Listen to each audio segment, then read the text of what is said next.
ہیں کہ ایک خاتون نے یہ مجھے میل کی، وہ کہتی ہیں کہ مفتی صاحب ہم آپ کے بھی مسائل سنتے ہیں،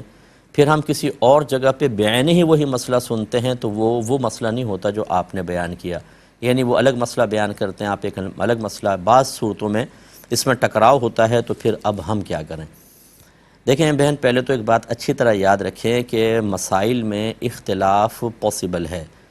وہ اس طریقے سے کہ جو پہلے کے منقول مسائل ہوتے ہیں اس میں تو بہت ہی کم ہوتا ہے، لیکن جدید مسائل کے اندر آراء مختلف ہو سکتی ہیں۔ ایک موجودہ دور کے تقاضے کے مطابق کسی مسائل کا حل اپنی سوچ اور فکر کے مطابق دیتا ہے، دوسرا اپنی سوچ اور فکر کے مطابق دیتا ہے۔ دونوں کا جو ذریعہ ہے، سورسز ہیں علم حاصل کرنے کے، وہی ہیں قرآن حدیث۔ اگر فقہ حنفی سے تعلق ہے تو وہی امام اعظم کے قول یا صاحبین کا قول ہوتا ہے، لیکن موجودہ دور کے تقاضے کے اعتبار سے بعض اوقات مسائل تبدیل ہو جاتے ہیں۔ بعض لوگ انہی مسائل کو اختیار کرتے ہیں جو لکھے ہوئے ہیں،